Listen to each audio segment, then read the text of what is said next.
Garrick tries to steal a runabout. Dax threatens to lose Worf's Klingon operas. And between the Klingon War and the Borg attack, Starfleet is spread pretty thin. Hello, everybody, and welcome to the Seventh Rule with Cirroc Lofton. Hello, hello. My name is Ryan T. Husk, and today we are doing a review of Deep Space Nine's Season 5, Episode 14, In Purgatory's Shadow. Written by our good friends, superstars Ira Stephen Bear and Robert Hewitt Wolf. Directed by, don't know who this is, but an interesting name, Gabrielle Beaumont, which is good to know. I believe this was February 10th, 1997. A rare female director, which is awesome to see. How are you today? Yeah, it is awesome to see, alongside with Kim Friedman, who was the guest on our show and holds it down. I'm looking up Gabrielle Beaumont because I'm interested to see her. I obviously wasn't in this episode, but yeah, just to put a face on the name. But yeah, I'm doing good. How you doing? Doing very well. Thank you very much. And everybody at home, thank you all for joining us today. Sit back, relax. It is fun time. It's your favorite time of the week. Unless you're one of those people that's like, yay, Friday, I'm off work. Then it's your second favorite time of the week. And we are glad you could join us. If you'd like to support us, please go to patreon.com/the seventh rule. Feel free to like us and follow us on social media. And please be sure to like and subscribe on these videos and this channel. Give us a 5-star rating. These are the best ways to support this content and to keep the show going so that we can continue having fun with you. And I think I've stalled long enough for Cirroc to have some answers. Yes, well, she actually comes from Eve England's part of the world. She's listed here as a Wales. British film director. No, but a British film. I said that part. Roundabout. Got it. Roundabout. But yeah, and it looks like I know her. Like I've seen her before. She just has this face that looks just like, I'm trying to see if it was another episode maybe that I was in, but she only did this one episode of Deep Space Nine. She just has a very familiar face. However, she has 7 episodes of Star Trek The Next Generation, including one of my all-time favorites, Lower Decks. She directed Lower Decks. Oh, wow. She also directed Face of the Enemy, Imaginary Friend. I don't believe that's one of my favorites, if it's the one I'm thinking of. Disaster, Suddenly Human, The High Ground, and Booby Trap. And she has directed one episode of Star Trek Voyager, Blink of an Eye, in 2000. But yeah, just the one Deep Space Nine episode. Yeah, but fantastic job, I think, in this episode. I love this episode. I mean, there were so many aspects of it that I thought were fantastic. And starting with just the premise that Ira and Robert came up with for this show, it just left me really, it was compelling. It kind of left me on the edge of my seat trying to figure out what's going to happen next. And they just kept throwing more. It could have been like 10 episodes, really. Yeah. Because it was like that much stuff thrown into it. And then I thought, why is this episode so good? Why is it a to be continued episode? Because, and then I looked, it says episode 14. So this is right through the mid-season point. This is when the writers, like Ira was telling us, are trying to get their ratings, hit the second half of the season and get the ratings up. So they deliver big bombshells around the 13, 14 episode midpoint, right? Yeah, it really is a big episode. I mean, the budget didn't seem too terribly high, other than building a new set for the internment camps or whatever it was, a detainment camp or something. But clearly the second episode of this two-parter is probably going to be bigger budget. I mean, we see all these ships flying at the end, battle station. Yeah. I mean, this is basically that very last 10 seconds is kind of the moment we've been waiting for like 3 or 4 seasons, where the Dominion is officially showing up.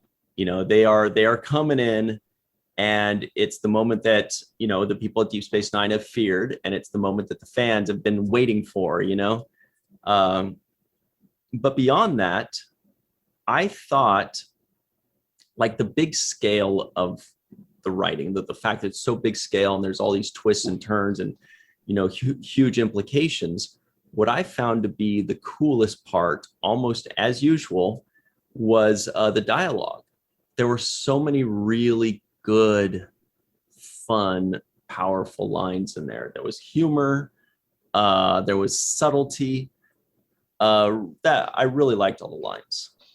Yeah, right away I can tell you that in my notes I wrote down movie quality episode. Yeah. And this felt like a movie almost, right?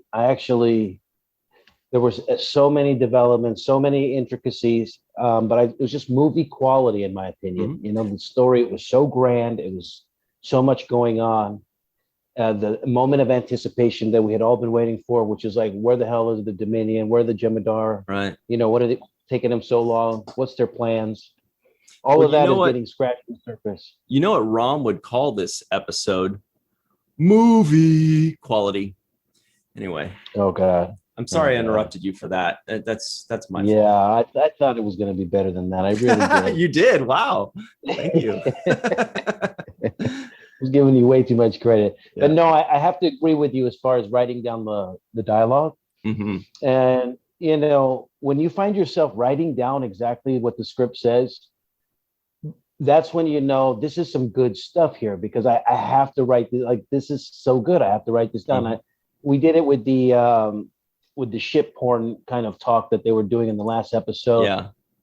And the bow and this and that, and turn the thrusters and release docking clamps, all of that stuff that I actually wrote down because it was so intricate. It was just so good. It was captivating once again. And so as I was watching this episode, I'm writing down episodes, writing down the dialogue, writing down words. I thought Worf had some hilarious moments in this. Yeah. When with the Klingon opera and Dax, there were just moments. This is the way he says things, right? Mm-hmm. You have a tendency to misplace things. Yeah. He was the way he pouts is so good, right? It's like, yes. I mean, that's the thing. We can all admit it at this point. Worf is a pouter. He's a pouter. He's a little fussy. Yes. Most Klingons are like, they're big and they're excited and they're almost jovial. They're raucous. Worf is always like, he's mopey. He's like, he's really, do not understand me. I'm different. Yeah. He's totally goth, man. He's he's very sensitive. So you got to be careful with Worf because he gets really sensitive. The emo Klingon, yeah. So she jumps on that, right? She plays to that by, taking his most valuable possession, my Klingon operas. It's just like, yeah, he's so possessive. He's like the kid that takes his ball away when when he doesn't get his way. It's like, well, I'm taking my ball and going home. Well, the ball is mine. So he's just taking the ball away. So yeah, he's just really he's hilarious in this episode. I was excited because in the beginning I wrote down, Garak and Bashir are going on an adventure because it looked like they were setting them up. Bashir's on the ship already. It looked like they were setting it up for that. Mm-hmm. And I was excited. I was like, okay, here we go. This is going to be a great Bashir Garak episode. They're going to build their whole friendship. We're going to hear the back and forth between the two of them. I was ready for it. And then again, it hits me right away with a twist, right? Bashir's like, we're going back to Sisko's office. We didn't talk about it there. So boom, I got a twist off the bat, right? Right. And then it just kept, there were one twist after the other. What is this coded message? Oh, it's nothing, but then it really is something. And then the twist I just mentioned, and just kept coming twist after twist. And then when you finally got into the changeling thing, I was like, yo, this episode is like a movie. This episode is fire, man. This is fire right here. This is a great episode. So yeah, I liked everything about this episode. Right. Even all three characters that were brought in at the, in the prison colony, were all twists, were all twist reveals. Like when we find out it's Tane, right? When Garrick, admits that's a twist. Then we see Martok and we're like, whoa, we thought Martok was dead. And there's a twist, and he's missing an eye, which is cool because all the fans always remember him as missing an eye, but this is where it happens. And then if it's even possible to have a bigger twist than all the preceding twists, we see Julian Bashir there, and we're like, what? I thought he's on the station. Did he hide it? That's what I'm thinking. Did he hide on the ship with them? Was he a stowaway and they didn't know he was in the back? Right. No, it's not. It wasn't even him at all. That was like another great twist. Here's some interesting stuff with that. Now, our good friend and associate producer Marie Segal messaged us to reiterate, because this was a question that we had previously. I kind of danced around it because I didn't want to give any spoilers on it. But when did Sid know that this was going to be what happens with this character? Like, did they tell him a month ago so that he played Bashir differently? And supposedly the answer is, and this is why we'd love to have Ira or Robert on, supposedly the answer is he did not know until he saw the script. So they didn't, apparently didn't want him to play it any differently. Just be yourself, be the same, and then drop it here. And then once this happens and he's bringing them sandwiches, you do see a subtle change. He's like, I thought I'd bring you some sandwiches. It's almost like he's giving a wink to the camera, to us secretly. He's like, I'm going to give you guys some sandwiches. And they're like, that's so nice. And we're thinking he's acting differently. But would we have noticed it if we didn't have that previous scene? Probably not, right? Probably not, right. And it also made me think about how many episodes prior to this that we watched was he the fake Bashir. Right. And that was the other thing that Anne-Marie helped us out with, because this is something that we don't really know for sure. But one thing to notice is, if you'll look at the hair. No, look at the uniform. He's wearing the uniform that they changed like 4 episodes ago. Remember, they had the blue on top and now they're in the gray. And he's wearing a uniform that's been obsolete, that hasn't been used in about 4 episodes. So we know it's been at least 4 episodes ago, at least a month or more. And this is where the writers get super kudos for putting this jigsaw together in front of our face in this very clever way with the uniform. Nobody knew what the uniform change was about. It didn't have any real significant meaning, but now it gives us a time marker for this kind of event, which is why they specifically put him in that uniform, right? He says he was on a science mission in some province somewhere, and then they snatched him up, right? I think that's why I have to credit the writers. I want to take my hat off once again to Ira and Robert Wolf for just being so brilliant at their clever ways of putting stories together. They take their diversions every once in a while off of the main story of the Dominion, and they go off into these tangents about who Odo is or Kira giving birth, but they still make sense in the overall development of the show and also the development of the characters' interrelationships. So I'm very pleased by this season. I love the way they brought Noggin as an ensign onto the bridge. Yeah. So we're watching so many things kind of unfold really quickly. And now here we are dead center in the middle of an invasion of a Pearl Harbor level attack on DS9. Yeah. And it's going down. So I wrote down so many positives about this episode. Also, the costumes. Want to say shout out to Bob Blackmon for just putting together some really great stuff. I thought Garrick was wearing some amazing pieces. I had to. Oh wait, hang on, let me.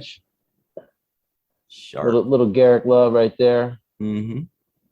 Gorgeous. He was wearing A+, some sharp stuff. And I saw you gave it an A+ next to it, right? A+. Fashion wise, the guy's just styling. Yeah, man, this episode was just so good. It was started off on a great pace.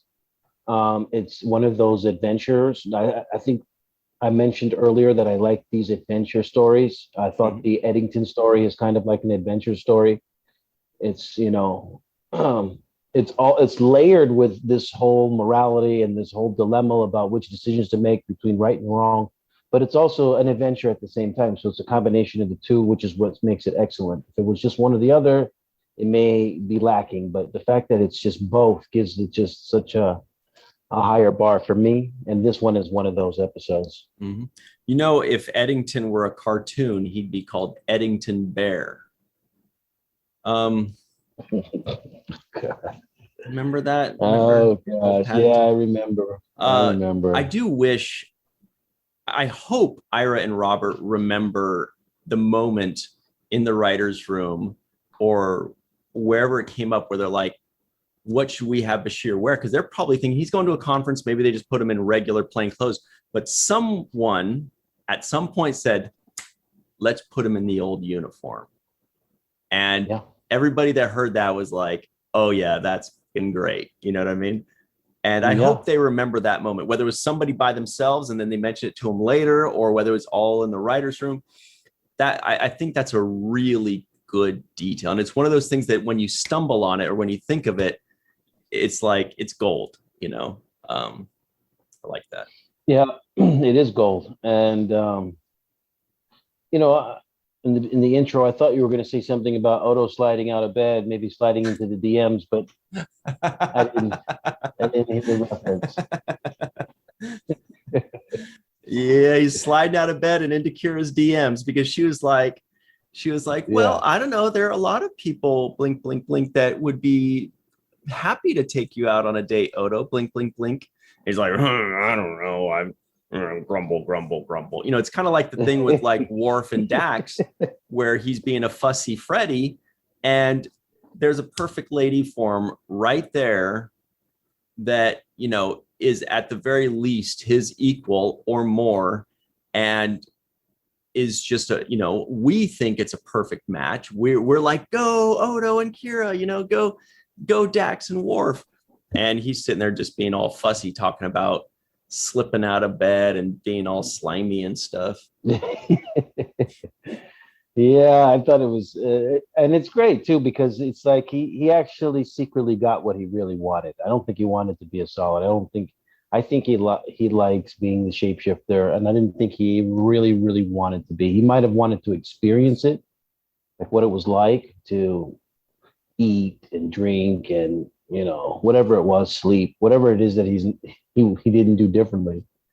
But I think that he lost his identity with it, and so he's happy now, even though he's all grumpy about it. He's happy now that he has that option. Yeah, and something interesting there was that we weren't 100% sure, at least I wasn't, that if he had that ability for if it was just a temporary thing until the baby changeling died, or if somehow this baby changeling that could barely come together into a ball could give this gift, now obviously that seems a little far-fetched, but what do we know about what it means to be changeling? They can do anything. They can sense things. They can do things that we can't, so of course, sure, you can do whatever you want there. But I will say there was a hint in that episode, because I remember thinking, is that how he gets to be a changeling again? And I couldn't remember. But when he goes to turn into a hawk or whatever it was, he sheds his clothing, turned into a hawk, flies, he lands, he turns back into Odo with clothing on. So he wouldn't have been able to do that if it was just a temporary thing. You see what I'm saying? I didn't pay attention to that was my hint when I saw that. Yeah, he's like leaving the infirmary or whatever, and he like kind of sheds his clothing and turned into a hawk and flies. Then when he comes back, he's got clothing again, telling us that he's now a changeling. At least that was the hint that I picked up on, but I still wasn't totally sure. It could just be an inconsistency.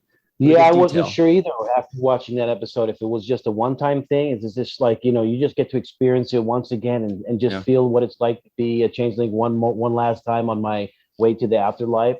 Or did he get his powers back? And now we know he got his powers back. So it's actually explained a little bit too. I was happy to know that. Mm-hmm. So that's Odo's story, and there's gonna be a lot more with that coming up. Obviously it was just kind of like a little side thing. There were so many things. There's so many storylines. Well, we didn't even talk about Zial. Exactly. There was the whole 30-year-old Zial all of a sudden. Yeah, and who's finding her own maturity and growing into being an independent woman and kind of having to stand up to her dad. And that's another whole just a side story that was going on. And Dukat not being approving of Garak, and the two of them just even commiserating, right? I don't even know what the level of their relationship is at this point, but they have some kind of friendship. They have some kind of bond. He feels like he's able to promise her things, and I'll return and this and that, and so there's some kind of special bond there. Right. I'm not exactly sure what it is, but Dukat clearly doesn't like it, and they went into this in this episode. They show him. I mean, there was a moment where he was like kind of ruthless to her, right? He was like, "Yeah, okay, you stay, and die or something." Yeah, you deal with it. You just sit here and rot. Rot. Good luck with your life. Yeah, that's it. I'm done with you. It was just like he was cold-blooded in this episode a little bit. It looks like he's trying to do the right thing by her, because he is trying to save her from this onslaught of the Dominion. He knows is coming, and he knows the attack is imminent. So he's kind of trying to be a good dad. So I wanted to give him. I kind of felt for him in that moment. Like, what would any dad do if they had a kid and their only kid is about to be in the middle of the biggest war in that sector? And you'd want to get them out into safety, right? Your first instinct would be to protect them. And so I actually thought he was doing the right dad move. But maybe just for the wrong reasons. Yeah. For the wrong reasons. Yeah, for the wrong reasons. Yeah, there was actually something I thought that Dukat did very well as a father, where I was like, wow, there were some very reasonable moments from Dukat, I thought. We'll have to talk about on the other side of the break, because we're going to take the break in just less than a minute. But one thing I did notice was when you said cold-hearted or cold-blooded, it reminded me of when Kira says, something about Garak. She's like, oh, well, he's a Cardassian. And Dukat says, he's a terrible, heartless, cold-blooded murderer. And she says, like I said, he's a Cardassian. Hey. Yeah. Whatever. Yes, I wrote that down too. I thought that was a great interchange between the two of them, because they're able to talk openly about stuff with each other like that. And he actually threatens Kira, and he's like, yeah, there was a time when Bajorans would take our threats seriously. And oh God. And she went like this. She went, not anymore. Snip. She just totally snipped. Yeah. Yeah. And you can tell he's pissed about that. So he's like, I gotta do something. Yeah. But yeah, there was some good interplay between Dukat and Kira in this episode, between Zial and Dukat.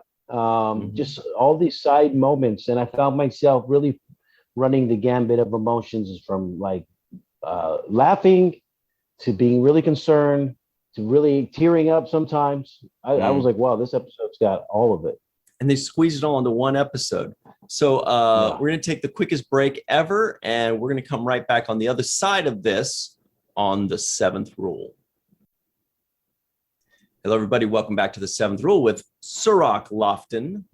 You may have guessed. Hello. We are doing a review of Deep Space Nine Season 5, Episode 14 in Purgatory's Shadow. Very quickly, here are the trivioids that may or may not have made the cutting room floor. Kira helps Odo move. Odo only read 3 chapters of a romance novel, although I don't remember if it was 3 pages or 3 chapters. I thought it was chapters. Garak interrupts Julian and Zial. Garak tries to steal a runabout. Dax threatens to lose Worf's Klingon operas.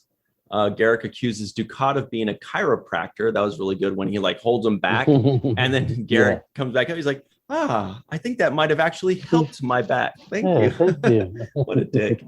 Garak wants Worf to sponsor his application to Starfleet Academy. Kira took Zial to services at the Bajoran Shrine. Garak wants to talk to this fellow Earl Grey, and talk to him about tea leaves, I think it was. Between the Klingon War and the Borg attack, Starfleet spread pretty thin. The Breen have no blood. That's something I hadn't heard before, but in this episode they mentioned the Breen have no blood. I don't remember hearing that. Bashir was kidnapped at a burn treatment conference on Mizan 4. Martok was kidnapped while hunting Saber Bear out in King's Summit. And lastly, Deep Space Nine tries to close the wormhole. One of those was what I thought was a pretty good example of Dukat being a good father. When Dukat is talking to Major Kira and saying, like, Major, I don't want her talking to that man, or whatever the hell he's saying, right? And or staying here, or he was mad at her. And Kira says, is this about me taking her to the services on Bajor? And he says, no, not at all. Of she's course. half Bajoran, of course. Yeah, he's like, she's half Bajoran. Of course she should, look into her heritage and all that. And I was like, Dukat, that is surprisingly reasonable of you. He's like, I don't give a shit. I just don't want her talking to that asshole over there. Dealing with that guy that I hate right there. Yeah. That's the only deal right there. I don't care about all this other stuff. Yeah. She can love whoever she wants to love, just not him. And I thought that was pretty so he's actually being a protective, reasonable father. Once again, I have to say, it's just, but when you try to tell somebody who they can be with or who they can't be with, it's, you're going to run into this. Yeah, you're going to run into this. And that's what's happening here with Dukat. But, there was another thing that I thought was kind of funny, because Garak, for one, when Dukat was calling him out and really manhandling him, saying, stay away from her. And his daughter was saying, hey, leave him alone. We're friends and this and that. Garak said, public opinion seems to be running against you. And that was just such a poetic way to speak. They speak in such poetry. Yeah. That's beautiful. Yes. And then another moment is when Garak said, when he was asking Worf to be his, to write him a recommendation in the Starfleet, and he says, maybe you can suggest you'd like to work under me, like who says that? So good. He's so good. Then he goes on to say, lying is a skill you have to practice just like everything else. I mean, he's so good at playing this character who's like a habitual liar, and even honest about it, right? Open about his lying. He even lies when he's telling the truth. I think there's a famous saying, I even lie when I tell the truth even when I lie. Yeah, that's the saying. But I thought he goes into it when he starts saying lying is a skill, and then you see him using those lies right away when they get caught, right? Yeah. The Jemadar comes in and he's like, hey, it's nice to see you. Hey, there we are. Wormhole. How did we get to the wormhole? We're lost. He doesn't even miss a beat, right? He doesn't look scared for a second and say, what am I going to do? He comes right in, hey, welcome. I'm so glad to see you guys. Now, that is a friend. We all have had this friend that you don't want to be around when the cops show up. Because the first thing he's going to be like, oh, you, my friend over here. We're like, whoa, dude. Yeah. I thought we were in this together, man. No. No, you're not. So, yeah, I just think his lines were really great. I love the way he delivers it. I love the way he's really big with his talk. And then I thought another line that Worf had that just jumped out at me that I thought was just spectacular. He is telling Sisko, I'm going to keep my eye on Garak, then he gets all... Oh, this was such a good exchange. Yes, I know you have it somewhere. He was talking about keeping his eye on Garak, and Sisko says something to him like, just make sure he doesn't get into anything, and... Yeah, this is what he says. Because first Worf kind of talks a little jive about him, and Sisko says, well, keep an eye on him. And Worf says, Yeah. At the first sight of betrayal, I will kill him, but I will bring the body back intact. Right? And it's like, don't worry, I'll bring the body back intact. And Sisko says, I assume that's a joke. And Worf, of course, says, we will see. Very good. Yes. Excellent stuff. Excellent stuff. And then they wrote even small moments between like the Jem'Hadar and Worf, when they said, I was waiting for another Klingon, just waiting for another one of you Klingons. The way he delivered it, was just like damn, you messed up. You're in the worst place ever right now. Yeah, and you just stepped in the snake's pit. Yeah, and we're gonna test you so hard. You're gonna break. And so that's what I felt, at least. Yeah. Now we do understand where Garak gets his lying gene, right? Because apparently he gets it from his dad, who we just find out Tain is his dad, and we only find out on his dying deathbed. Although Tain doesn't exactly admit to it, but he does kind of allude, saying, do you remember that one day you were 5 or whatever? And of course, the beautiful line, which is Garak says, of course I remember it. It was the only day. So that apparently was the only time that he actually acted, like father and son for that one moment. And there was also that scene really moved me a lot. I was kind of moved to tears in that moment. I was like, wow, this is a really touching scene. The fact that Bashir was there to hear it and kind of get an insight to the truth behind Garak. Actually, the curtain kind of got pulled back, and Bashir got some insight on who Garak really is and the kind of deep mental scars and anguish that he's been dealing with by not having a father who loves or accepts him. So I thought that was kind of a big moment. And Garak wanted him to know, because when Tain said, "Are you alone?" Garak could have been like, fuck off, Julian. But he says yes, and he looks at him, basically saying, I want you here in this moment. That's a friendship move. He's saying, you're my friend, I want you here. And also, he's a liar, so he's going to just keep lying. Garak lies so much, he even lies in bed.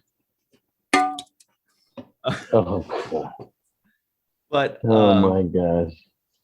No, but there was that great moment where it was a great moment where Tain is saying, what about that Romulan ambassador? And what about this person? What about that person? And Garak says, all of your enemies are gone. And for a Cardassian, apparently, that's the moment. Then he says, unless you consider me an enemy, which I thought was another great follow-up. Because he's really trying to get in validation from his dad at this whole thing, right? The whole thing is about just valid. I wish you, like in the beginning when he first sees him, he's like, oh, where's the reinforcements? Where's everybody? He's like, it's just me. I just came, just me and Warp. He's like, oh God. So we're both screwed. We're both screwed. Oh man. And he's like, well, what did you want me to say? And he's like, well, I wanted you to say thank you for coming this way and how honorable of you to, risk your life to come and save me. But that wasn't, and that's the thing. Garak, like his father, doesn't say what you want them to say, right? That's the other kind of father-son thing that they have. They won't give the truth away. They withhold it from you, and they won't say what you want to hear. They'll actually sometimes say the truth that is so blaringly obvious that it's hurtful, right? He's like, now we're both stuck and we're both going to die. Thanks a lot. You didn't do anything. And that's actually how Garak would have said it, right? Mm-hmm. He would have said the same thing. Like, I thought you were healthy. You're not even healthy. But just getting that validation from his dad and saying, at least claim ownership to me, at least, acknowledge the truth that we both know is true, which is that you're my dad. I thought that was a great moment there. Yeah, and he gave him a little bit at the end there. He never fully admitted it, but like we mentioned, he did kind of say, okay, well, you remember that one time, and I was so proud of you. Yeah, he said, I'm so proud of you. Yeah. So that's the best Garak is going to get, and that's it. And it's also cool that Tane dies just from a story standpoint, because otherwise, with all of those characters trying to make the Great Escape, it might get a little clunky. It might be weird that, like, look, there's Worf. I'm sorry, there's Bashir, there's Martok, there's Tane. They have that Breen that's always napping. There's that Romulan lady. Like, some of them have to kind of whittle down. Otherwise, it becomes like too big of a story in that one location. But I was also find myself kind of thinking about what a cool little crew that was before Worf and Garak showed up, with Bashir and Martok and Tane, and then like the Breen and Romulan. That's kind of, I wish they would have had an episode of just them, even if it's just like a flashback episode of Bashir remembering or something like that, because there's some crazy stories that they have to tell from being in there. Martok was there for 2 years. Yeah. He's 2 years. Yeah, he's missing an eye. He's obviously fighting every day. And with Bashir, I don't know. I guess the message was sent out before Bashir arrived there, because Bashir is a newer arrival, right, to this group. Probably a month or two. Yeah, a month or two. Yeah. So maybe this message was sent out before he even arrived, because I would think that he would have knowledge of it if he was there when it was sent out. So that's one thing. But the other thing I think is, you're right, they had to put some closure on it, and they did put closure on it right away, because as soon as Garak sees that his dad dies, and he's like, well, my work here is done. Like, okay, like, I've fulfilled my commitment. I'm ready to go, whatever you guys are. So that was kind of the way they just put a nice little cap on it. The other thing is, though, there was a lines by Ducat, and I said earlier that he was kind of cold. And the moments that I thought where he was the coldest was when they were in Sisko's office, and they were saying, we're going to have to shut the wormhole down and close it, otherwise the casualties of war. Casualties of war, guys. And he said it so matter of fact, like, too bad for them. Well, because he was a little happy about it. Yeah. He was like, oh, well, darn, I guess that's just the way it's going to have to be. Oh, well.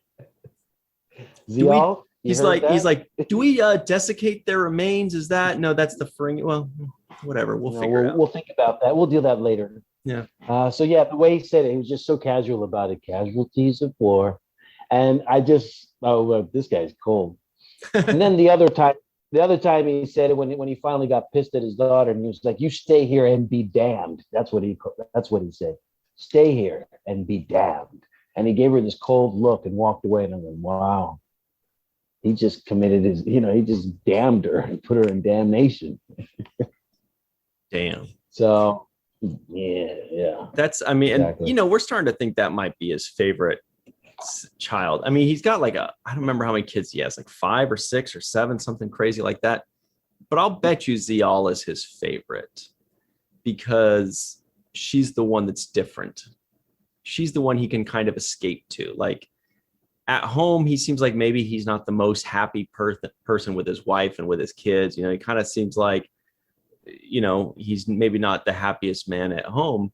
And visiting Zial is almost like, you're my special home away from home, or something like that. So I definitely feel like there's a special bond he has there. And even with her, he's like, well, I don't care if you're my favorite. I don't care.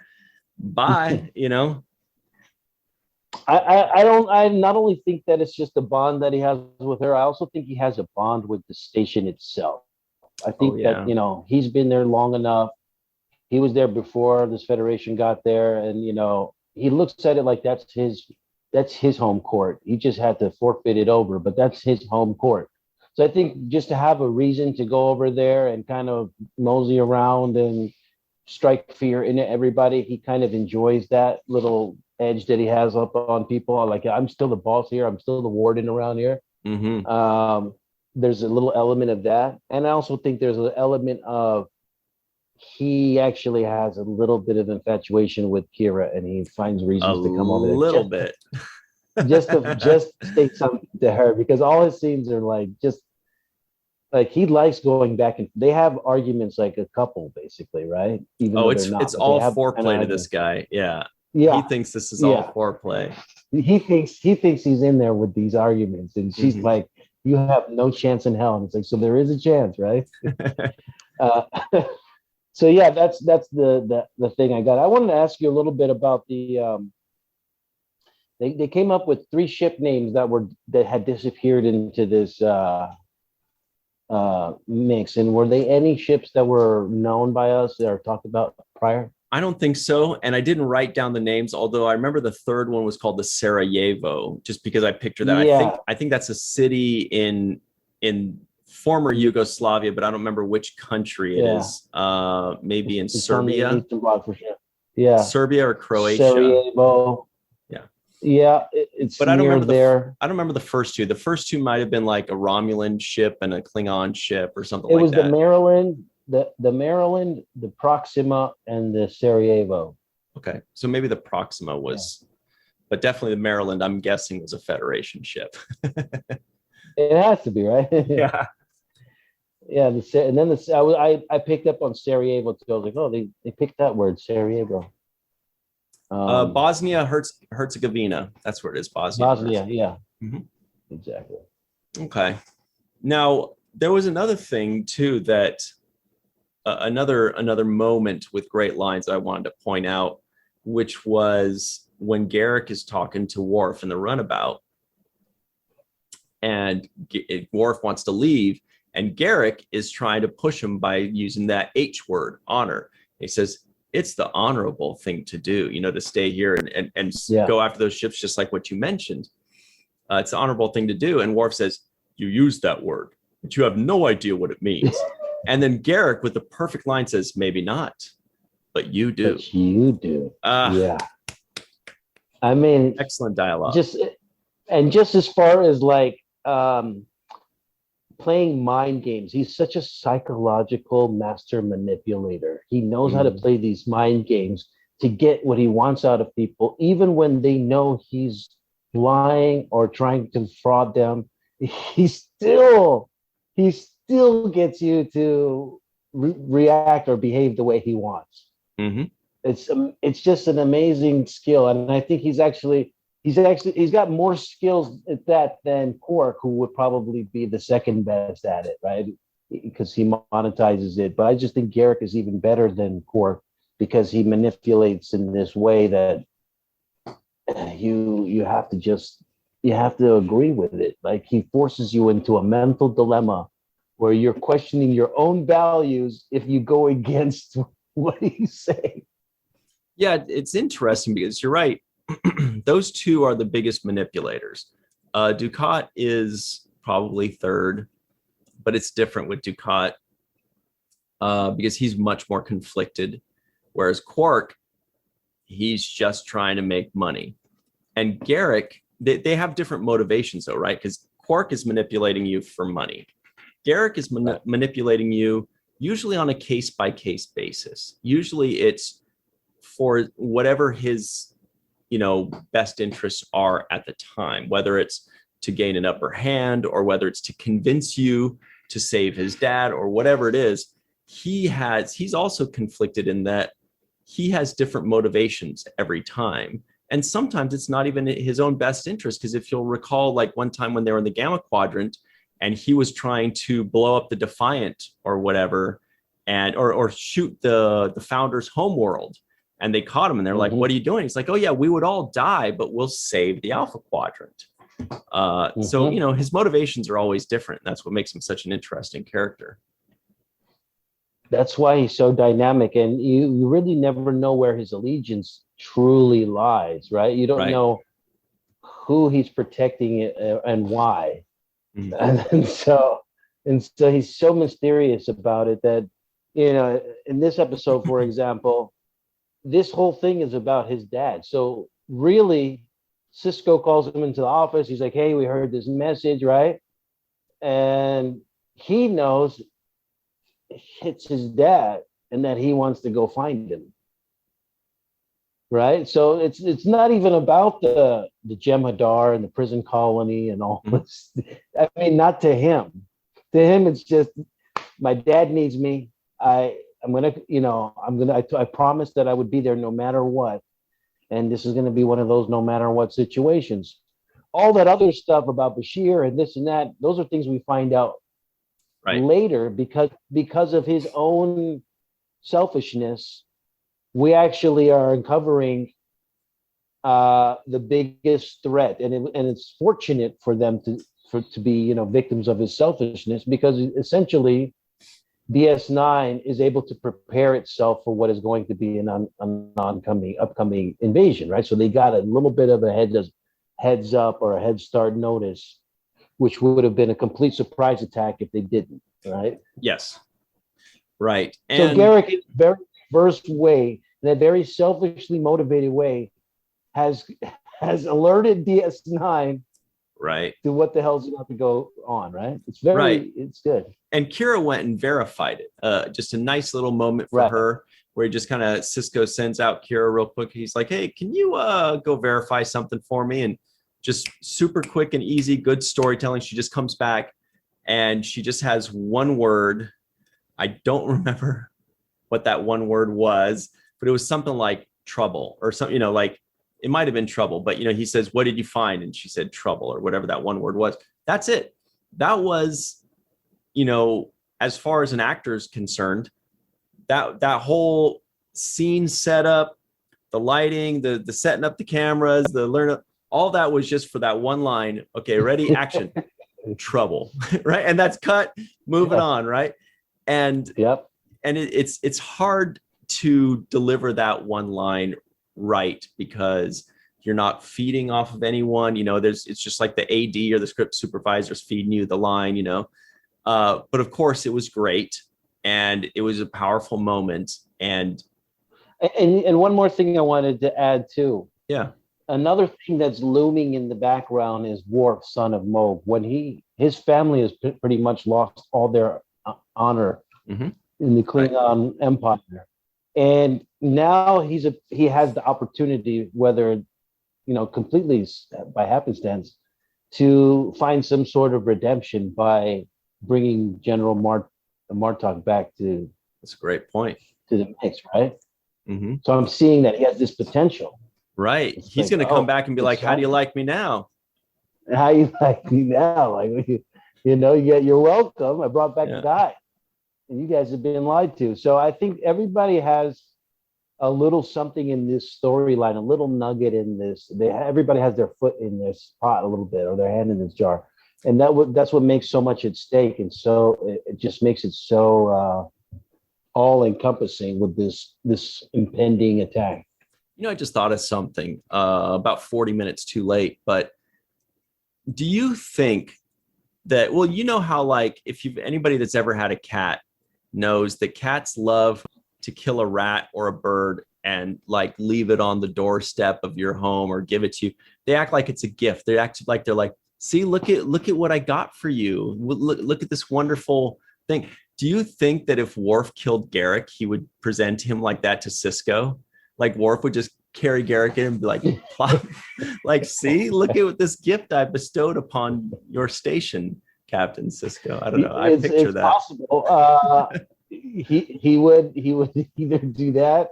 I don't know who would appreciate it more, Sisko or Dukat. I think Dukat would like it you're more. right. More of a gift to him. Dukat would bathe in Garrick's dead body. He'd be like, let me just, this is so good. If they had the Ferengi customs of auctioning pieces of their body, I think he would definitely claim it all. He's like, he would sell his family. I'll take it. He'd be the highest bidder in the back with his card up. Like, I'll take that. And I will stuff it and give it to my daughter, Zial, for her next birthday. Here you go. You like Garrick so much? There you go. You can have him forever. You can have him forever.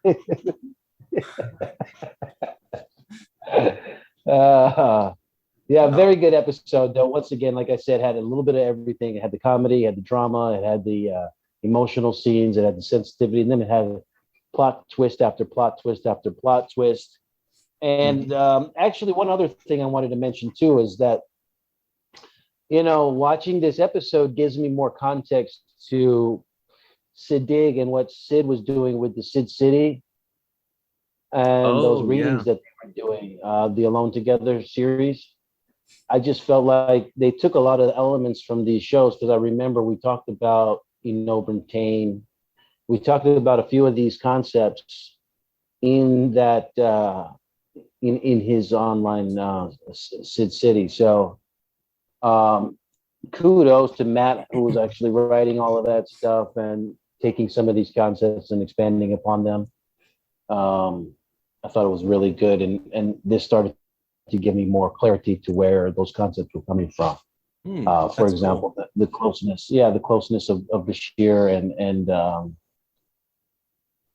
and Garrick were really expanded upon on the Alone Together series. So very good. Now there's one more exchange that I thought was really good, and it was when Bashir pulls the phaser on Garrick, basically saying, "I don't think so, Garrick." But it was when Julian says, "Let me get this straight. You want us to do this and do that and risk our lives and go into get all this stuff like that." And then Garrick says, "I'm ready when you are." It's just like, it's brilliant. Now we've got to go to our free-for-all in just a minute here.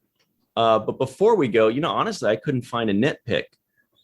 Maybe we'll think of one on the other side in the free-for-all. But before we go, Jake Sisko guesses the IMDb score. It's a toughie. It's a toughie. This is a toughie, but I loved it, and I want to say that it was it's like a 9. Like I'm up there to 9 level, right? Almost. I'm ready to go up to 9. I may even go to 9.2 on this, but on my initial watching, there were moments when I thought it was a perfect 10. Actually, there were moments, but I'm comfortable at a 9. It's an A+ episode. I agree. The IMDb score is an 8.9. So right on. You nailed that one. Nailed it. Yeah. Now, before we go over to the free-for-all, we want to give a very special thanks to, we also have a couple NAMs to give out on the other side. We'll see how that goes. Special thanks to Carmen Shamwell, PJ Tomas, TJ Jackson-Bey out in Missouri, Bill Victor Arucan,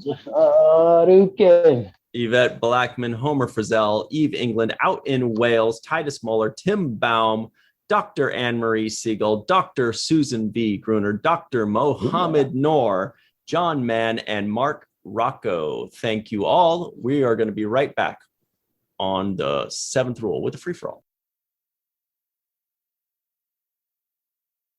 Hello, everybody, and welcome to the 7th Rules Free-for-All, starring today Homer Frizzell, Eve England, Melissa Longo, Dr. Susan B. Gruner, Darlena Blander, Dr. Anne-Marie Segal, Titus Mohler, and of course our stars, Ryan T. Husk and Cirroc Lofton. Yay! Hey, everybody. And you introduced yourself, right? You did say Mohamed. I'm Mohamed Noor. Hooray! The one and only. Yeah. All right. All right. So first things first, guys. NAMs. We didn't go over the NAMs. Did you guys catch? There were 2 NAMs. Which means what? I only got one. A non-appearance mention. IMDb gets all the appearances, but nobody really covers when somebody is mentioned, so we like to keep track of that. There were 2 non-appearance mentions today. Ziel's mom was one.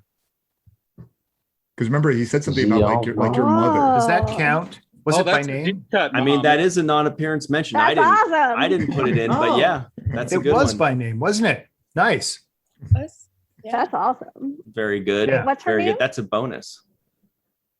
I don't think they said her name. I think they just said your mom. I think no, he said no, I think they did. Or something Did they? like that. Oh, maybe so. Yeah. So, Yeah. yeah. Otherwise, it wouldn't count. Yeah. They did say it. They did say it by name. Yeah. Oh, okay. Yeah. Anybody Who else? Awesome. There's Nog. There's definitely Nog. Yeah. I missed Nog Oh, I don't know who the other two are. Ryan, were you sleeping on the job? a little bit. Wait, when's that happen? They were talking to Nog when Garrick was saying about joining Starfleet, and he said, "Well, you Right. Oh, yeah. But they said Yes. Ferengi. Oh, yes. Oh wait. Yeah. I think they said That's right. It's here. You're a Klingon. They Nog did. is a Ferengi. Yeah, I it's in the love script. when you pull up the script. Yes. That is really extra bonus points there, Eve. You got it. Nog was mentioned, and I completely missed it too. Yeah, we kind of Right when glazed Kirk over hit it. that beat. Yep. So Nog, I think, must be leading in the NAMS category now because that's just one more. Well, he is currently tied for first place with Keiko O'Brien at 12. Okay. And Rom has 10, Jake and Molly have 9, and Shakar has 3 appearances and 7 non-appearance mentions. Amazing. His Wow. ratio is out Oh of my control. God, yeah, the ratio is really Yeah, his impressive. ratio. I love these stats. It's like ESPN. So Right. so these were not on your list, right, Ryan? Is that Correct. what you're saying? I meant that. Yeah, I didn't get those. So you missed Nog, you missed Zial's mom. So you're talking about 2 other people. We all miss Nog. I think we should have a bar graph with the names. That would be so fun.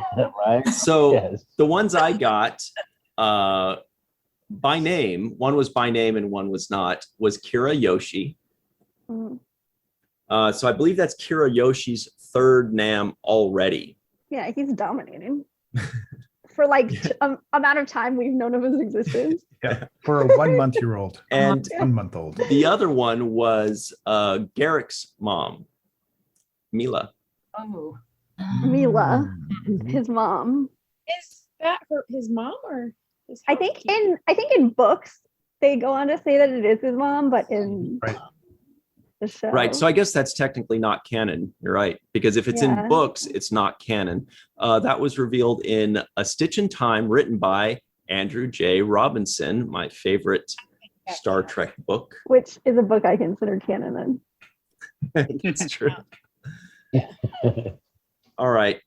So just a quick question, because I don't think we ever really mentioned it, but would referring to Moog as the House of Moog, would that be a NAM or no? Yeah, let's give that man a name. But we've never met Moog. Okay, Yeah, just but we just know like throwing his it whole out there. family.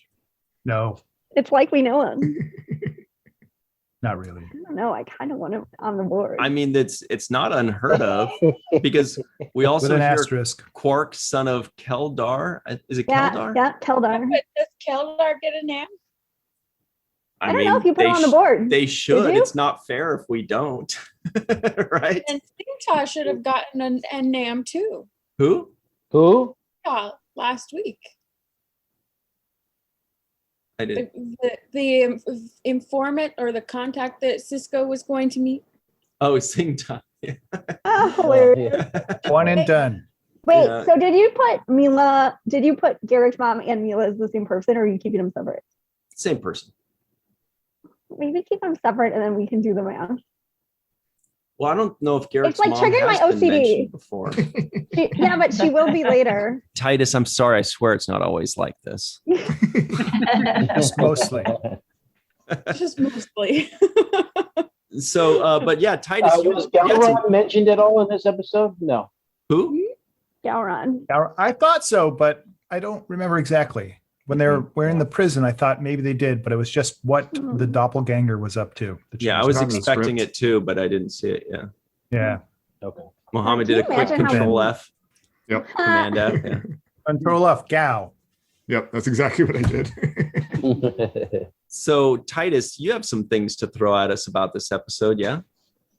Any thoughts? Oh yeah. I don't know if you guys remember because it was a while ago, but yeah, I consider this to be well, I mean, I think this is kind of a sister two-parter to the two-parter in season 3. What was it? Improbable. Is the Dias cast? Probable cause. Yeah, Improbable Cause and the Dias cast. It's very much Garrick centric, and having to do with that fleet that went to the Gamma Quadrant. But Right.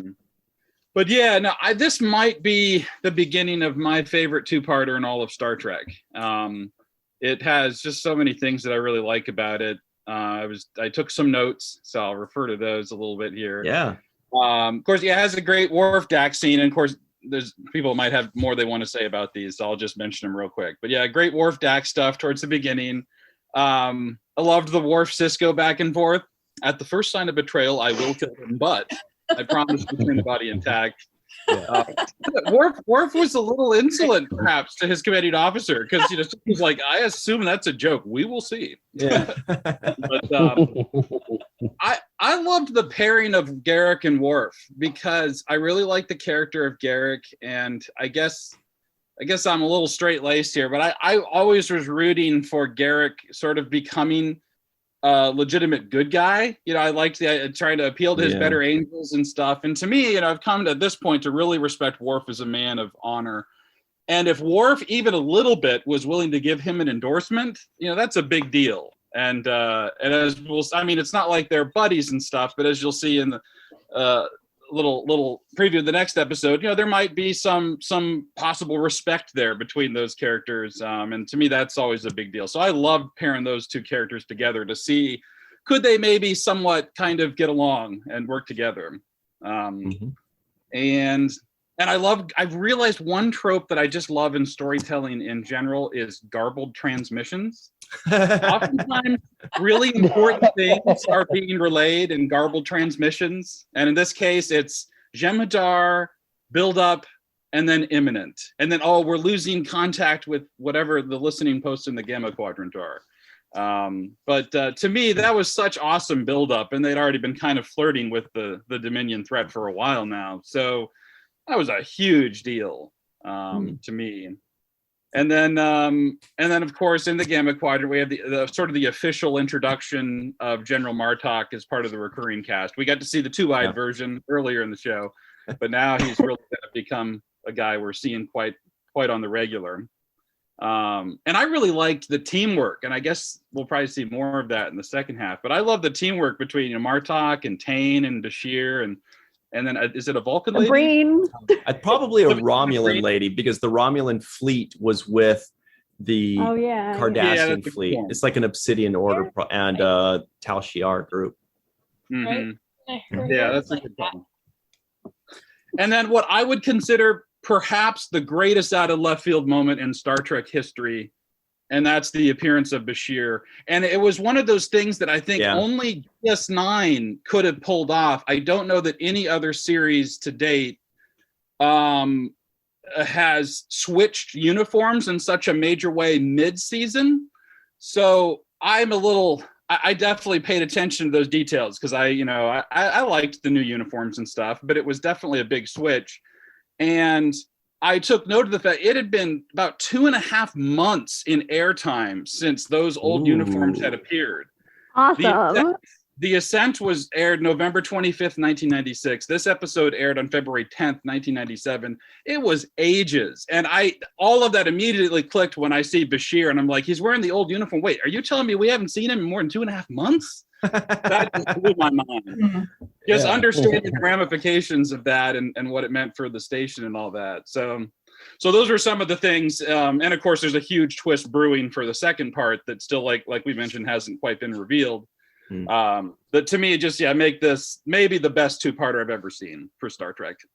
Well, Titus, let me just point out that you are one of the few people to get a Homer Frizzell smile and nod instead of frown and shake head.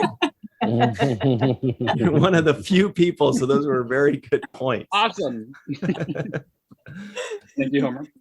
And we forgot, by the way, to mention our favorite segment, which is Who Are You Wearing? I'm counting at least 3 walking art made by Melissa's. We've got one right here. That's the chat pack. Ooh. We've got Homer as well. Which one is that? Is that the Henceforth? Oh, Henceforth.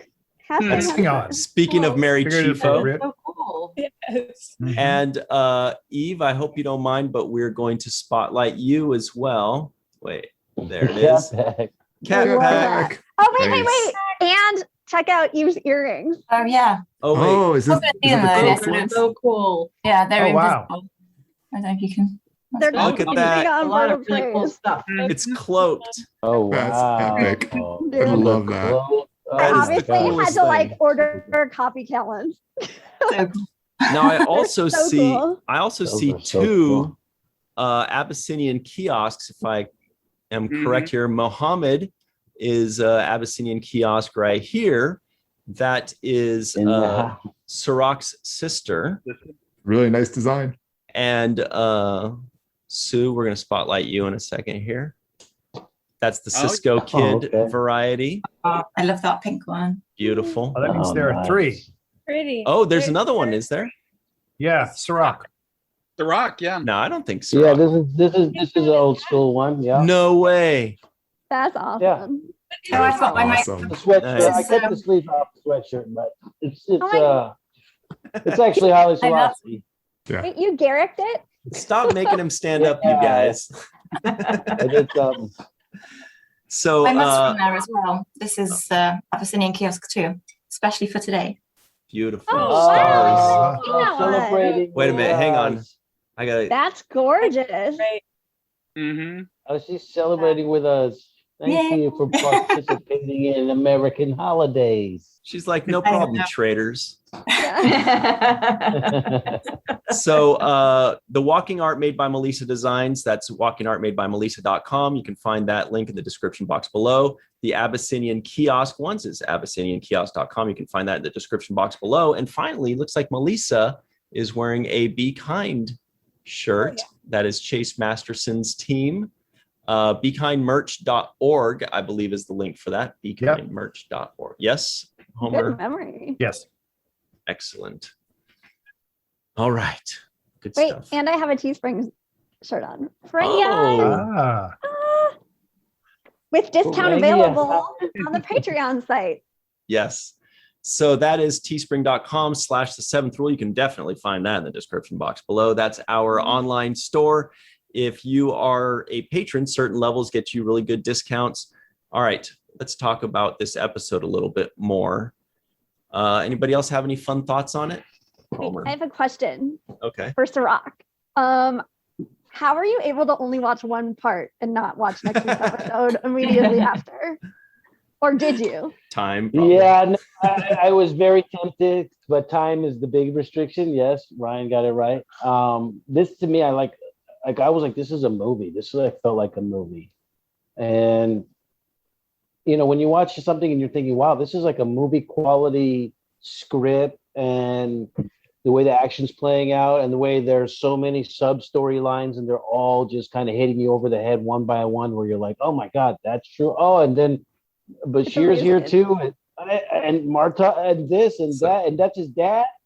You're like, I mean, It's better than a movie. It's just like one thing after another. And I'm thinking, wow, this could have easily have been like 3 or 4 episodes. Like there was so much in it. The whole Zial storyline could have been either a or B plot of just its own episode, right? Ducat not happy with his daughter dating Garrick or whatever. That could have just been a whole storyline by itself, but they threw in so much more. And I was just eating it up. I was just eating it all up. I loved it. I'm gonna have to agree with Titus. This is looking like the first half of my favorite 2-parter. I haven't seen the second half of it, but it's looking like it. It's crazy it's not a cliffhanger like between seasons. It's just so good. Yeah, it really was a stunner to come not at the end of the season or at the beginning. It's just sort of like a bolt out of the blue in the middle, or a little past the middle. And I forgot to mention the huge revelation with Tane and as the father of Garrick. I mean, I love that moment, and sort of the confirmation for the viewer when they cut to that shot of Bashir as he sits up and like, what the crap? Yeah. That was huge. They're like the plot lines that are usually like A and B plot go to like H. It's amazing. Mm-hmm. I saw what they did as well. It's just so sinister how because it was amazing that, you know, when you saw Bashir in his old uniform, which in itself was amazing. Yeah. And then when they cut back to the station, when they were talking about, you know, wonder what he's up to and we've got to stop his plan. And you can see that lift, he's like really straight faced, obviously as the changeling being himself. And then when he's got to put on his face to get out into ops, he smiles. And I just thought that moment of when he goes from that serious, that was so sinister. And then you see his legs over where O'Brien is doing his work there. And then you think, oh gosh, what's going to happen? And then he just got the sandwiches, and you just think that to me is just my favorite scene of the whole episode, actually, because I just thought it just captures that sort of sense of suspense and sinister. The way that Bashir is just so bit sinister in that section. So I just think that the way that they just filmed and shot the whole thing was just at all of the different levels, that, you know, the huge action sequences, the tiny detail and subtleties as well. Yeah, I agree. It's just an amazing episode, and I had to really work hard not to watch the next one because I knew I'd get confused. Exactly. Yeah. I just love that Worf and Dax moment too. It's just That such was a cute, hilarious. like, real relationship moment, like, of people who like completely know each other, and it's just adorable. I love it. I love the nose snub at Next Generation where Garrick said, "I'd like to get my hands on that fellow Earl Grey and tell him a thing or two about tea leaves." That was awesome.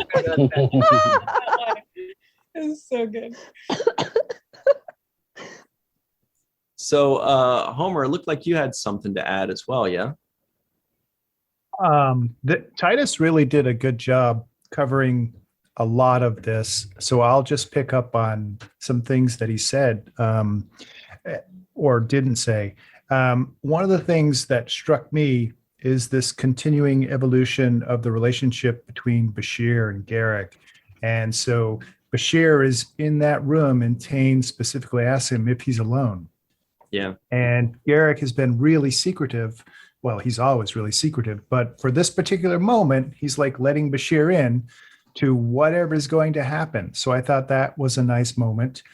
There's a hint at something that's going to happen in the next episode when they talk about Tane and all of the hours and hours he spent getting things set up to send the message and to help to have them escape. And then I'm wondering how, like, those were big ass sandwiches that Bashir brought to those guys. And I wonder what they were. And it must have been messy. Yeah, it looked like he knew how to make a sandwich. Yeah. Given the reveal, it almost seemed like he was going to be like poisoning him or something. Yeah. But then I thought it was so harmless, too. you I know? really thought I so. was like, do not It's like, take oh, they're food gonna from be this asleep. person. Mm. Plus, like, It's isn't just there turkey. a food replicator nearby?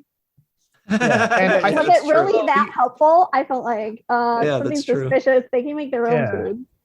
And And are I they think that- really allowed to eat on the bridge? Yeah, exactly. Practical. Or Garrick in the Yeah, we have shuttlecraft one just of those putting his Roombas. tea on the console. Roombas. Oh, okay. Roombas. Yeah, we have some things that just vacuum clean and go around. You've And seen them. Exocom. Exocom. Yeah. Comes. Yeah. The tea on the console was evidence that, yeah, Garrick isn't Starfleet material. Yeah, No he's way. not. That's some The way I like that moment where he had Worf going. Sonia Gomez great. level. I loved his other comment about how thing- you have to practice. That was great. Yeah, that was Yeah, awesome. And I think the Jem'Hadar yes. were really nice. I mean, they let Bashir shave, so he only had 1 or 2 days of growth instead of a month. Clearly, Cardassians don't have to, so that's fine for them. And Martok, who knows? I wasn't sure, like, when they're all in the prison, why they keep them there. Were they? I don't know if they explain it later on. Is why they didn't just kill them, or were they using them to understand what those people were like to be able to copy them? That was the only one thing. My only nitpick Oh, is that's because I good wasn't sure why they headcanon. wouldn't just kill them. Makes more sense with the next episode because then, well, it makes more sense for at least some subset of them in the next episode. Yeah, I definitely It put that seemed- in my notes too. Like, wouldn't they just kill them all? But Yeah. there's something Maybe they more want to it it. for like weird trades. Yeah. Exactly. If they end up making peace, then they can release that subset. It's true. And Or to- they give or them to pretty good trade them. quarters too. Like, not only are they Yeah. taking care of them, but they all have little homes. You Yeah. know, they can come and go as they please. Yeah, That's it's like kind of friends. nice. You know, Well, Bring just, her own. just like Bring her that. own. I was thinking that too. I was like, why wouldn't they just kill them? But then I was like, well, maybe it's a way to study each species and how Maybe. they Yeah. carry themselves and how they react in certain situations, because they had kind of many different kinds of species there. So, Klingon, Breen, Romulan, Cardassian. So, and they're all going to behave kind of differently, especially in captivity. And then what better way to learn the strengths and weaknesses of your enemies, specifically the Klingons, than to, engage in hand-to-hand combat. And then I was thinking, why did they take Dr. Bashir? But then I was like, well, one, people tend to talk or have conversations with the doctor around without even really, noticing them. Plus, they could help heal the Klingons so they could fight again. That's true. Also, he's the one that's administering all the tests and stuff like that. So he would be able to know if other people aren't themselves, but who's checking the doctor. Oh, that's smart. And then also, like, if you ever get in some sort of weird standoff with the Federation, like, it would be a really great way to buy time and mess with them, to be like, oh, well, we have Bashir and we'd trade him back to you, and then screw them over on the trade. Yeah, This way they weren't verified their identities, right? They did say, yeah, we checked them out and we verified their identity. So they know who each person is that is in their captivity. Yep. So I'm sure they're looking at it like bargaining chips, that's General Martok, that's this, they're worth something. This way they didn't have like little spy cams in the rooms, and then because it seems like that would have been, if they were going to observe people, it seemed like they would have had spy cams seeing what they're doing. Totally. Or who knows, like, who trusts that Breen to be a real Breen? Like, Yeah, right. we don't know. He's maybe just a nanny cam. Nanny cam. I'm thinking that Breen is Princess Leia. Breen nanny cam. That is an excellent reference.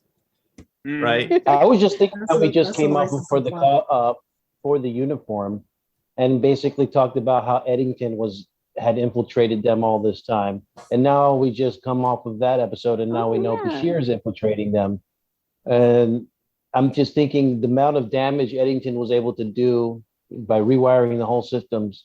What is Bashir or this fake Bashir able to do, and what has he already done?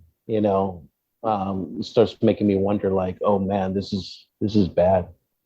Real quick, Sue, was that you that mentioned the Princess Leia Breen connection? Yes. Beautiful. Check this out. Yeah, I love it. Isn't this great? Because this is the Breen on the left, Wow. and on the right is Princess Leia in Return of the Jedi, I believe it was, right? Who wore it better? Wow. Breen. Foreshadowing too. Yeah. That was fun. All right. Anybody else have any thoughts on this episode? Darlena, Sue? This was a really great episode. This is one of those episodes that I always tell people, DS9 has these episodes that are totally like, they can either be a great movie or a stage play. And it's just the back and forth and all the little mysteries and then hearing like some of the not so popular characters that you don't see them every episode, but when you see them, they're powerful what they have to say and how they evolved, and the whole thing with ZL, it was just amazing. I love this episode, and it was hard to not, it's just, you got to be able to get out the house, you got to go to work, you just cannot watch Star Trek when you have stuff to do. You can try. It's You hard. can try, and you think that, and my family cracks up. They're like, "You've seen these episodes 100 times. What's the big deal?" I said, "But you don't understand. The next one comes up." Exactly. This is one you can watch 1,000 times and it's still amazing every time. It's still a good watch. You know Just what, pick up though? different things, don't you? Sorry, Eve, what'd you say? I was saying, the more you watch it, you just pick up different nuances, I find. Like, I don't think I've spotted the Bashir smile before, but this time that sort of really struck chord with me, and I was like, that's just so good. Brilliant. And Darlena, yeah, as soon as you mentioned a stage play, I pictured that the entire scenes at the internment camp as you could absolutely do that as a stage play. That's so good. Yes. Yeah, you're right. Okay, so we have 3 minutes left of this free-for-all. Now, before we hit record, we were talking incessantly about juice. So let's go around the table real quick and tell us your favorite juice, starting with Sue, because she went down like, I knew he was going to say this. Oh, wait, she's holding it. Oh, Yum. wow. Pomegranate. Yum. Melissa? This is too difficult a question because We asked the hard Yeah, have you questions seen here. Elisa's Instagram? There's so many healthy juice pictures. No, it depends on my mood.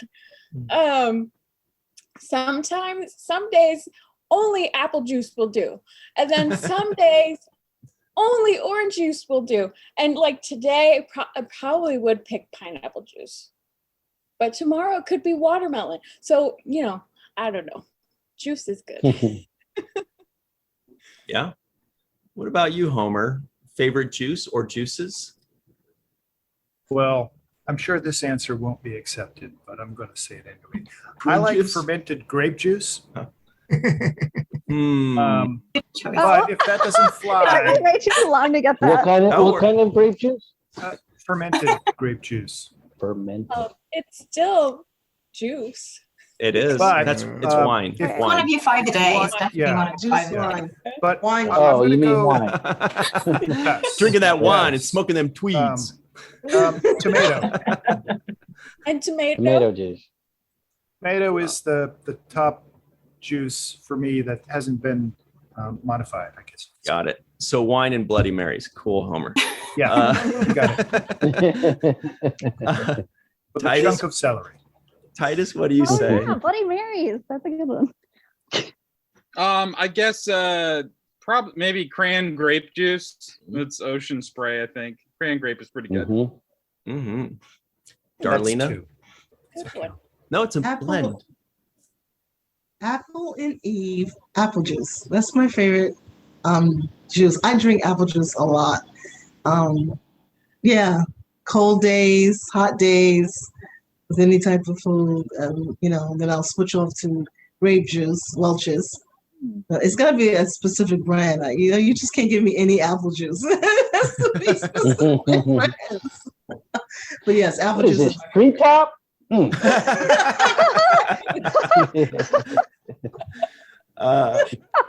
What do you think, Eve? Do you have any crazy brands that we don't know about out in UK, or crazy blends of like prune juice and pineapple juice and tomato juice? No, we don't tend to have. It's got better. We don't. Tropicana do loads of different types of fruit juices. But I've got probably two. It's got to be freshly squeezed orange juice, and then that just wins hands down all the time. And more places sell that now fresh, which is amazing. But pineapple juice is also one of my favorites, and it makes a fantastic margarita as well. Mohamed, your thoughts? I'm going to say strawberry banana, and specifically the brand Naked, and not Bolt House Farms. That's not nearly as good. The Naked But brand it's way ones. cheaper. It's I less know, it is. expensive. It's worth the extra 50 cents to go with the Naked. Go with the naked. Okay. Like We need some $1.50. sponsors for this. Yeah, it's like $4. Anne Marie, you have a favorite juice? Orange juice with a ton of pulp, or and my yum. runner-up is Bloody Mary. Yeah. Okay. That's a juice now. Cirroc, do you have a favorite juice? Yes, vodka. It's no, Potato juice. are not fruit. right? Otherwise, it would work. Yes, my favorite juice in the world is in Ethiopia. It is an avocado mango juice that they make. Mm. And there's plenty of avocados in Ethiopia and plenty of mangoes, and they actually mix it together. And you would think that it's not good, but it is unbelievable. Mm. Sounds amazing. That's And fast. you're going to have it real soon. And I'm about to have it every single day I'm there. I'm getting one avocado mango juice a day. Enjoy. You deserve more than one. Great for your skin, great for your complexion too. It's like, it's really healthy stuff. Wow. You know, it's funny that you... Go ahead. Sorry. I'm sorry. Cirroc, just want to ask quickly, how long is the flight to Ethiopia? Because I do have that on my list of countries to visit. Yeah, it's about 20 hours. 20 hours of flight time. That's not including the layovers and stops that you make on the way. My Just mind this just flight. double blown. It might be less for you, Darlena, since you're on the East Coast. Right. Oh, yeah, that's right, true. Right. Roughly, Oh, it'll that's take way you 2 less. days to get there, essentially. Yeah. Okay, Two- okay. Are you Because they're coming 10 from the hours, west 10, or 11, the 12 east? hours ahead. So I'm going to be headed eastward it goes from here to either DC or Chicago, one of those cities, and then stops, and then you take off. And sometimes you stop in Dubai, depending on the airlines you fly. Some stop in Emirates, some stop in Dubai, some stop in London, and some are direct. Wow. So I think I'm taking the direct flight once I make the first stop here in the United States. And yeah, it's going to be 20 hours. It'll take me two days to get there, because when you factor in the time change, essentially that takes me 2 days. So are you gonna Emirates Air? I'm curious. Pardon Are me? you flying Emirates Air? Emirates Airlines? No, I'm not. We have to not fly them because they have really strict COVID rules now. You can't enter into the country. You can only stay at the airport. There's a bunch of COVID rules now that are affecting countries like Dubai and Emirates, where they're making very strict rules, and so we're trying to go around those. That's why I want to fly directly into Ethiopia, because the overnight rules, and plus the the way it works is you have to be tested just before you fly, and you have a certain window, and if you fly Emirates, you have to stay overnight, which shortens that window. So basically, it's about time and the rules in the countries. Yeah, so it's kind of you have to strategize which place you're gonna go to first, so you don't get stuck in a country and have to quarantine for 14 days in Dubai before I even get there. So you don't want to do that. Wow. Cirroc, when you made the potato juice joke, I swear I was waiting for you to say your favorite juice was gin and, but we didn't get that one. Hey, where's the Bajorans cowbell? Sorry. Sipping on gin and juice. Definitely for me, orange with a lot of pulp. Somebody said, I definitely agree with that. Although when I went to Hawaii as a kid, I discovered the guava juice was just so good. That's a good, refreshing beverage. Anyway, we do have to run. Thank you, Anne-Marie, Homer, Sue, Eve, Mohamed, Darlena, Melissa, and Titus for joining us. Everybody at home, have a great day. Have a great August. Keep your ears open. And always remember the 7th rule.